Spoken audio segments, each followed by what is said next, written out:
മോൾക്ക് ഇഷ്ടമായോ ഇവിടം? ആനന്ദൻ നന്ദിനിക്കുട്ടിയെ നോക്കി. ഇഷ്ടമായതിൻ്റെ സന്തോഷം മുഖത്ത് പ്രകടമായി. നിറയെ ഇഷ്ടമായി. ഒരു പ്രത്യേക ഈണത്തിൽ പറഞ്ഞു. അതവളിൽ നിന്നും ഒഴുകിയ മാറ്റത്തിൻ്റെ ഈണമായിരുന്നു. ശാന്തസുന്ദരമായ അന്തരീക്ഷവും പച്ചപ്പ് നിറഞ്ഞ സാഹ്യാനവും കൂടുതൽ ശോഭയേറിയിരുന്നു. ഇവിടെ വന്ന ആർക്കും അങ്ങനെ തിരികെ പോവാൻ കഴിയില്ല. അത്രയേറെ സ്നേഹിച്ചു പോവും ഈ നാടും നാട്ടുകാരെയെല്ലാം. അനുഭവങ്ങളിൽ നിന്നും അയാൾ ഓരോന്ന് പറഞ്ഞുകൊണ്ടിരുന്നു. മോളെന്നാ ജോയിൻ ചെയ്യുന്നത്? നാളെ തന്നെ ആയാലോ അങ്കിളെ? ഞാനും അത് പറയാനിരിക്കുമായിരുന്നു. നടന്നെത്താനുള്ള ദൂരേ ഉള്ളൂ. ഏകദേശം 15 മിനിറ്റ് നടത്തം. വീട്ടിൽ ആക്റ്റീവയുണ്ട്. അതിൽ വേണമെങ്കിൽ നാളെ മുതൽ വരാം. വേണ്ടങ്കിളെ, ഇവിടുത്തെ തണുത്ത കാറ്റേറ്റ് നടക്കാനൊരു സുഖാണ്.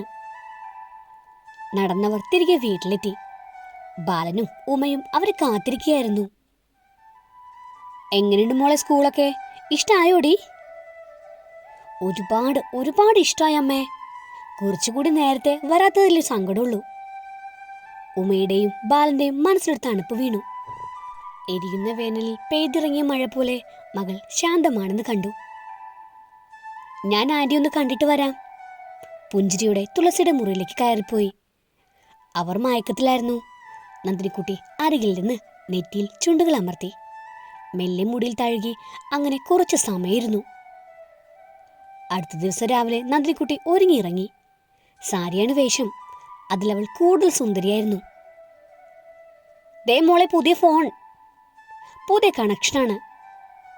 ആനന്ദൻ വില കൂടിയ മൊബൈല് അവൾക്ക് നേരെ നീട്ടി. എന്തിനാങ്ങളെ ഇത്രയും വില കൂടിയ ഫോണ്? തെറ്റില്ലാത്തൊരു ഫോണ് മതിയായിരുന്നല്ലോ. മോൾക്കിതൊരു പുതിയ ജീവിതമാണ്. അപ്പോൾ പുതിയൊരു മൊബൈലും സിമ്മും ആവട്ടെ എന്ന് ഞാനും ബാലനും കരുതി. ഇന്നലെ അച്ഛനോട് പുതിയ സിം എടുക്കുന്നതിനെ കുറിച്ച് നന്ദിനി സൂചിപ്പിച്ചിരുന്നു. അതിനനുസരിച്ച് ബാലനും ആനന്ദം കൂടി ഇന്നലെ പോയി പുതിയ മൊബൈലും വാങ്ങി. ഇരിക്കട്ടെ മോളെ, പുതിയൊരു മാറ്റാവട്ടെ. അച്ഛനും കൂടി അഭിപ്രായപ്പെട്ടതോടെ പിന്നെ ഒന്നും പറഞ്ഞില്ല. നന്ദിനിക്കുട്ടി അച്ഛൻ്റെയും അമ്മയുടെയും അങ്കിളിൻ്റെയും അനുഗ്രഹം വാങ്ങിച്ചു. മുറിയിൽ കയറി തുളസി ആന്റിയുടെ കാൽ തൊട്ട് വന്ദിച്ചു. അവർ ഉണർന്നു കിടക്കുകയാണെങ്കിലും ഒന്നും അറിയുന്നില്ലായിരുന്നു. കൂടെ വരണോ മോളെ? വേണ്ട, തനിച്ചു പൊക്കോളാം. നന്ദിനിക്കുട്ടി അവിടെ നിന്ന് ഇറങ്ങി നടന്നു. പതിയാണ് നടക്കുന്നത്. ഗ്രാമത്തിന്റെ സുഗന്ധവും നേർമാല്യവും ആസ്വദിച്ച് നടന്നു. സ്കൂളിലേക്ക് കുട്ടികൾ പോകുന്നത് കണ്ടു. പ്രത്യേകം യൂണിഫോമില്ല. അവർക്ക് ഇഷ്ടമുള്ള വർണ്ണങ്ങളിൽ പാറി നടക്കട്ടെ എന്ന് ആനന്ദങ്ങൾ തീരുമാനിച്ചിരിക്കുന്നത്. സ്കൂളിലേക്ക് പോകും വഴി കുഞ്ഞൊരു ക്ഷേത്രമുണ്ട്. അരയാൽ തറയുള്ള ചെറിയൊരു ദേവീക്ഷേത്രം. ആനന്ദൻ ഇന്നലെ കാണിച്ചു കൊടുത്തിരുന്നു. മാസത്തിലൊരിക്കൽ പൂജയുള്ള ക്ഷേത്രമാണ്. വനദുർഗയാണ് പ്രതിഷ്ഠ. വിളിച്ച വെളിപ്പുറത്തുണ്ടെന്നാണ് വിശ്വാസം. അടഞ്ഞുകിടക്കുന്ന ക്ഷേത്രത്തിന് മുന്നിൽ തൊഴുകൈകളുമായി നന്ദിനി നിന്നു. പുതിയൊരു ജീവിതത്തിന്റെ പുതിയൊരു തുടക്കമാണ്. എന്നും കൂടെ കാണണേ ദേവി. നിറഞ്ഞ മനസ്സോടെ ഇറങ്ങി നടന്നു. പുതിയൊരു നവോന്മേഷം സിരകളിൽ ലയിച്ചു ചേർന്നറിഞ്ഞു. സ്കൂളിലെത്തി സ്റ്റാഫ് റൂമിൽ കയറി. സഹപ്രവർത്തകരെ നോക്കി ഹൃദ്യമായെന്ന് പുഞ്ചിരിച്ചു. തിരികെ അവരും ചിരിച്ചു. ആനന്ദൻ സാറിന് വേണ്ടപ്പെട്ട കുട്ടിയായതിനാൽ എല്ലാവർക്കും നന്ദിനിയുടെ പ്രത്യേക പരിഗണന നൽകി. ടീച്ചേഴ്സ് എല്ലാം സ്ത്രീകളാണ്. 30-ൽ താഴെ പ്രായമുള്ളവര്. അതിനാൽ നന്ദിനിക്കുട്ടി വേഗം എല്ലാവരുമായി ഇണങ്ങി. കേട്ടോ ടീച്ചറെ, ആനന്ദൻ സാറെന്ന് വെച്ചാൽ ഇവിടെയുള്ളവർക്കെല്ലാം കാണപ്പെട്ട ദൈവമാണ്. മനസ്സറിഞ്ഞ് ഇല്ലാത്തവരെ സഹായിക്കും. അതുപോലെയാണ് തുളസി ടീച്ചറും. പാവായിരുന്നു. അങ്കിളിന് എത്രത്തോളം റെസ്പെക്റ്റ് ഉണ്ടെന്ന് അവൾക്ക് മനസ്സിലായി. നന്ദിനിക്കുട്ടിക്ക് ആദ്യ ദിവസം 2 ക്ലാസ്സുകളായിരുന്നു ചാർജ്. ക്ലാസ് എങ്ങനെ എടുക്കണമെന്ന് ആനന്ദൻ ഒരു ഐഡിയ കൊടുത്തിരുന്നു. ക്ലാസ്സിലേക്ക് പുതിയ ടീച്ചർ എത്തിയപ്പോൾ കുഞ്ഞിക്കണ്ണുകൾ വിടർന്നു. അവൾ എല്ലാവരെയും നോക്കി. വിവിധ വർണ്ണങ്ങൾ അണിഞ്ഞ പൂമ്പാറ്റകൾ. ഞാനാട്ടോ കുഞ്ഞുമക്കളുടെ പുതിയ ടീച്ചർ. എന്താ ടീച്ചറുടെ പേര്? ഒരു മിടുക്കി കുട്ടി കൊഞ്ചലോടെ ചോദിച്ചു. നന്ദിനി അതിനെ പ്രത്യേകം ശ്രദ്ധിച്ചു. ഇരുവശവും പിന്നിട്ട് റിബണാൽ മൂടിക്കെട്ടി വെച്ചിരിക്കുന്നു. കണ്ണുകൾ വാലിട്ടെഴുതിയത് കാണാനൊരു ചന്തമുണ്ട്. നെറ്റിയിൽ ഒരു കുഞ്ഞു പൊട്ട്, ചുണ്ടിൽ കുസൃതി പുഞ്ചിരി. അവക്ക് എന്തെന്നില്ലാത്തൊരു വാത്സല്യം ആ കുട്ടിയോടുണ്ടായി. എന്താ മോളുടെ പേര്? ആരതി. ഈണത്തിൽ മറുപടി കിട്ടി. എന്താ ടീച്ചറുടെ പേര്? ആരതി വിടാനുള്ള ഭാവമില്ല. അവക്ക് എല്ലാം ചോദിച്ചറിയണം. നന്ദിനി. എല്ലാവരും നന്ദിനിക്കുട്ടിയെന്ന് വിളിക്കും. നന്ദിനിക്കുട്ടിയെന്ന് കേട്ടതും കുഞ്ഞിക്കണ്ണുകൾ കൂടുതൽ വിടർന്നു. എന്റെ അമ്മയുടെ പേര് നന്ദിനിക്കുട്ടിയെന്നാ. ആഹാ, കൊള്ളാലോ. ടീച്ചർ ദിവസം വീട്ടിൽ വരാവേ, ആരതി മോളുടെ അമ്മയെ കാണാൻ. പെട്ടെന്ന് ആ കുഞ്ഞുമുഖം വാടിപ്പോയി.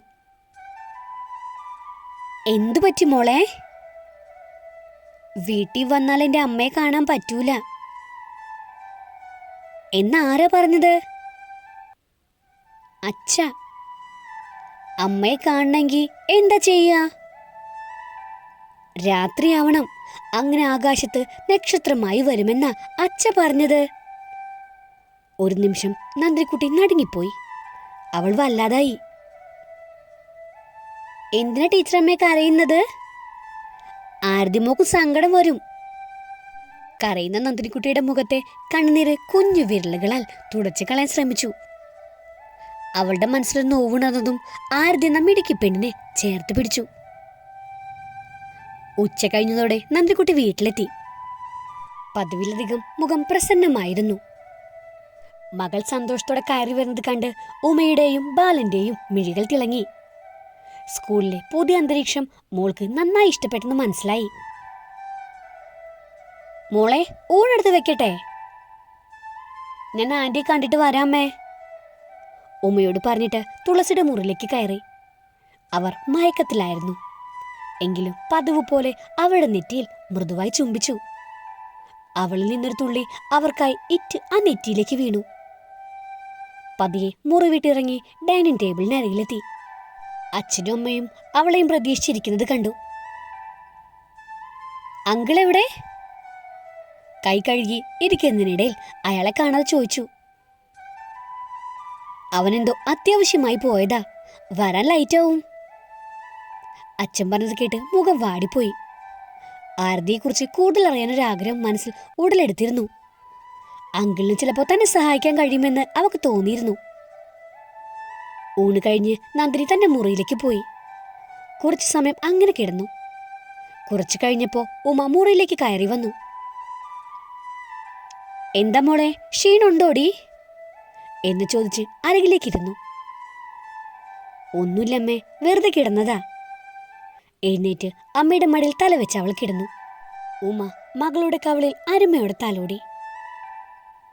അമ്മേ, ഞാനിന്നൊരു മിടുക്ക് കുട്ടിയെ പരിചയപ്പെട്ടു. കൂടുതൽ സന്തോഷത്തോടെ ആരതിയെക്കുറിച്ച് പറയാനൊരുങ്ങി. പറയടി മോളെ, കേൾക്കട്ടെ. ഉമയിൽ ഉത്സാഹമേറി. നന്ദിനി ആരതിയെക്കുറിച്ച് കൂടുതൽ സംസാരിച്ചു. ഉമയിലൊരു തണുപ്പ് വീണു. ആ കുഞ്ഞിന്റെ അമ്മയുടെ പേരും നന്ദിനിക്കുട്ടി എന്ന അമ്മേ. കഷ്ടമുണ്ട്, അതിന്റെ അമ്മ മരിച്ചുപോയി. നന്ദിനിക്കുട്ടിയിലെ വേദന ഉമയിലേക്കും പടർന്നൊഴുകി. പാവം കുഞ്ഞ്. അതേ അമ്മേ, പാവാ. എനിക്ക് ഒരുപാട് ഇഷ്ടമായി ആ സുന്ദരിക്കുട്ടിയെ. വാരിപ്പിടിച്ച് ഉമ്മ കൊടുക്കാൻ തോന്നും. അങ്കിള് വന്ന കൂടുതൽ അറിയാമായിരുന്നു. അങ്കിള് വരട്ടെ മോളെ, നമുക്ക് ചോദിക്കാം. അതെ അമ്മേ. നന്ദിനിക്കുട്ടിയുടെ പ്രതീക്ഷകൾക്ക് വിരുദ്ധമായി വളരെ വൈകിയാണ് ആനന്ദം വന്നത്. സമയം 12 കഴിഞ്ഞു അയാൾ വരുമ്പോ. അപ്പോഴേക്കും അവൾ ഉറക്കമായി. രാവിലെ നന്ദിനിക്കുട്ടി സ്കൂളിലേക്ക് ഇറങ്ങിയപ്പോൾ അയാളുടെ മുറി തുറന്നിട്ടില്ല. നിരാശയോടെ സ്കൂളിലേക്ക് പോയി.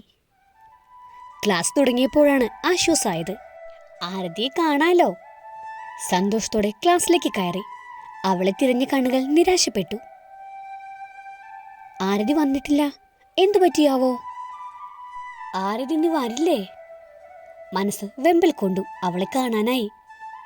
എങ്ങനെയോ ക്ലാസുകൾ തീർത്ത് സ്റ്റാഫ് റൂമിലേക്ക് നടന്നു. ആരോടും മിണ്ടാതെ മൗനമായിരുന്നു. എന്തുപറ്റി ടീച്ചറെ?